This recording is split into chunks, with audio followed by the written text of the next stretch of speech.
کھا کے تیجے کھا کے, اور جتنے مردے مر رہے ہیں سب کا ایصال ثواب یہ کھاتا ہے. ایسے بھی ہیں, اس طرح کے بھی ہیں نا. میں ایک واقعہ نہیں بتاتا, ایک بدعتی مولوی تھا, اس کے کسی کا انتقال ہو گیا, تو اس مولوی کا بھی انتقال ہو چکا تھا. تو وہ جمعرات کے کھانے پر بلایا. میت کے لواحقین نے کہا کہ پہلے تو آپ کے ابا کو بلاتے تھے, اب ابا نہیں ہے تو بچے آ جائیں. تو بچے جب کھانا کھانے کے لیے جانے لگے, جمعرات کا کھانا, تو بچوں کی ماں نے کہا دیکھو بیٹا اتنا کھانا ہے کہ باپ کی روح کو تسکین ہو جائے کہ میرے بعد یہ سلسلہ ختم نہیں ہو, اور باپ کو بدنام نہیں کرنا, باپ کی روح کو تکلیف نہیں پہنچا, بدنام ناک نہ کٹوا دینا معاشرے میں, طبیعت سے پھوڑنا بیٹھ کے نا. باپ کی روح کو خوشی ہوگی کہ آج میں نہیں ہوں تو کوئی مسئلہ نہیں ہے, مفت کھانے والے میرے بچے ہیں الحمدللہ. تو بچوں نے ماں کی نصیحت یاد آئی, شروع کیا. یہ لطیفہ ہمارے نانا ہمیں سنایا کرتے, خود بھی مولوی تھے وہ, ٹھیک ہے نا, مسجد کے امام تھے, اللہ مغفرت فرمائے. بچوں نے طبیعت سے پھوڑنا شروع کیا, کھاتے کھاتے کھاتے کھاتے ادموئے ہو گئے نا, چلا ہی نہیں جا رہا ان سے. اماں کی نصیحت یاد آ رہی ہے.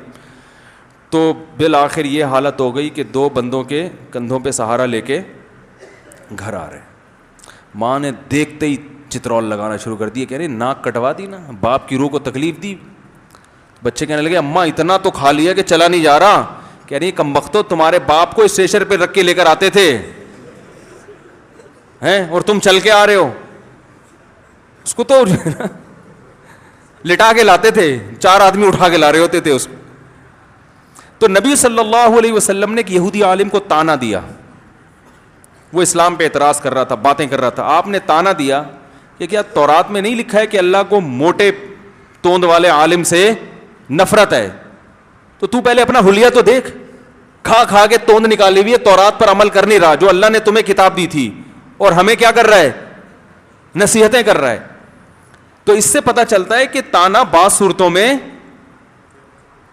اس سے ایک تو یہ بھی پتہ چلتا ہے کہ اللہ کو زیادہ کھانا, بولو بھائی پسند نہیں. جمعرات کے بھی کھانے, ادھر سے کنڈے کا کھانا آ گیا, ادھر سے پتہ نہیں کیا کیا کھائے جا رہے ہیں یار. اسلام میں تو بھائی روزے رکھنا ہے, پیر جمعرات کا رومی.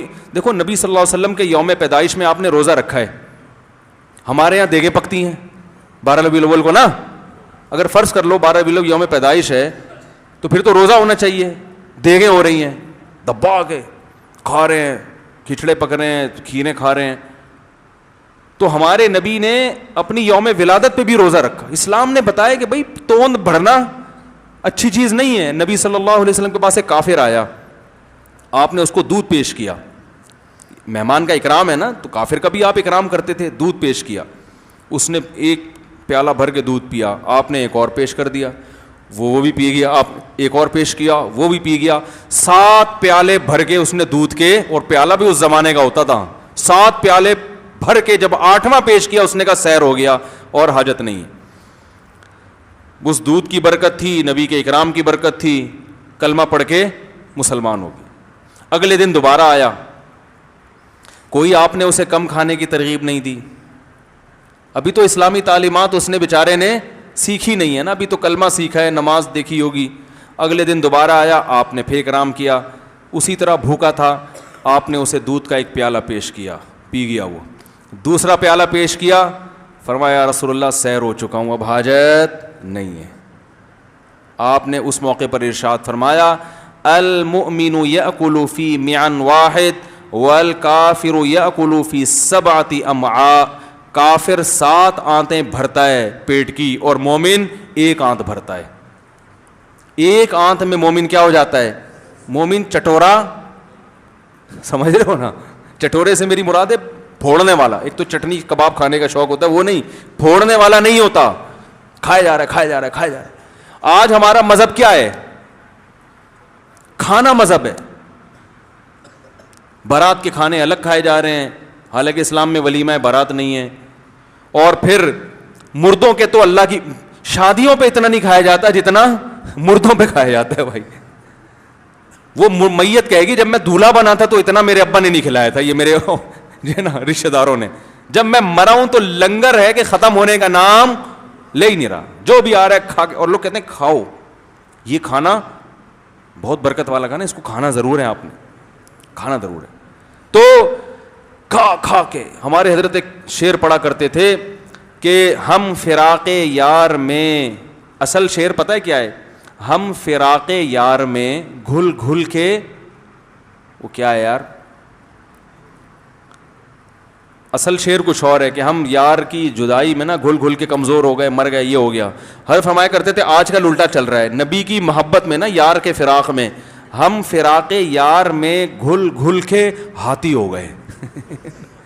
محبوب کی محبت میں موٹے ہو رہے ہیں, اتنے گھلے رستم کے ساتھی ہو گئے. رستم پہلوان تھا نا, تو نبی کی محبت میں پہلے زمانے میں لوگ کیا ہوتے تھے بھائی, روزے رکھ رکھ کے دبلے ہوتے تھے. آج نبی کی محبت میں انتہائی اسپیڈ کے ساتھ پھیلتے چلے جا رہے ہیں, کھائے جا رہے ہیں. ہر پھیلے ہوئے کو یہ نہ سمجھیں کہ وہ, میں نے پہلے بتا دیا کسی کی بے اکرامی جائز نہیں ہے, بائی نیچر بھی ہوتے ہیں نا لوگ, لیکن اور بہت سے کم بخت اتنے باریک ہوتے ہیں مگر پھوڑتے رہتے ہیں صبح شام. وہ قدرتی طور پہ جسم ہی نہیں بڑھتا ان کا, تو وہ جو ہے نا کھاتے بھی ہیں بدنام بھی نہیں ہوتے. تو ایک بڑے بھاری بھرکم عالم تھے, بہت بھاری جسم ان کا. میں نے ان سے پوچھا, میں نے کہا آپ کیا کھاتے ہیں؟ انہوں نے کہا میں کھاتا ہی نہیں ہوں, میں ایک ٹائم کھانا کھاتا ہوں, 2 ٹائم کا ناغہ کرتا ہوں, لیکن پھر بھی بدنام ہوں. انہوں نے کہا لوگ مجھے دیکھ کے کہتے ہیں پتہ نہیں اتنا کھاتے ہوں گے, حالانکہ بہت کم کھاتے تھے وہ. تو اس حدیث سے ہمیں ایک تو یہ پتہ چلتا ہے کہ مومن زیادہ نہیں پھوڑتا, وہ تبھی تھوڑا کھاتا ہے جتنی اس کی باڈی اس کو اجازت دیتی ہے. تو آپ صلی اللہ علیہ وسلم نے دیکھو اسلام قبول کیا, ان کی خوراک خود بخود, بھائی ایک دودھ 1 گلاس کافی ہے ہمارے لیے, بس اب دنیا پرستی کیا, اللہ کرو دوسرے کاموں میں ٹائم لگاؤ, چربی بڑھے گی نا اور تو کچھ بھی حاصل نہیں ہوگا. جتنی انرجی مجھے چاہیے تھی وہ 1 گلاس دودھ میں حاصل ہو گئی. اور کافر کا مقصد ہے لائف کو انجوائے کرنا, تو وہ پھوڑتا جائے گا پھوڑتا. اب جو کافر لوگ کم کھا رہے ہیں نا, وہ ڈاکٹروں کی وجہ سے کم کھا رہے ہیں. اب آپ یہ نہ سمجھیں یار آج تو کافر بہت تھوڑا کھاتے ہیں, وہ تو ڈاکٹروں نے ان کو ڈرا دیا ہے کہ مر جاؤ گے زیادہ کھانے سے. تو وہ شہوت پرستی کی کمی کی وجہ سے نہیں, وہ ان کو ڈاکٹروں نے بتایا ہے کہ زیادہ کھانا چاہتے ہو تو تھوڑا تھوڑا کھاتے رہو, زیادہ عرصے تک کھاتے رہو گے ورنہ جلدی مر جاؤ گے. تو وہ میڈیکل سائنس نے اتنی ترقی کر لی ہے کہ اس نے زیادہ کھانے کے نقصانات بیان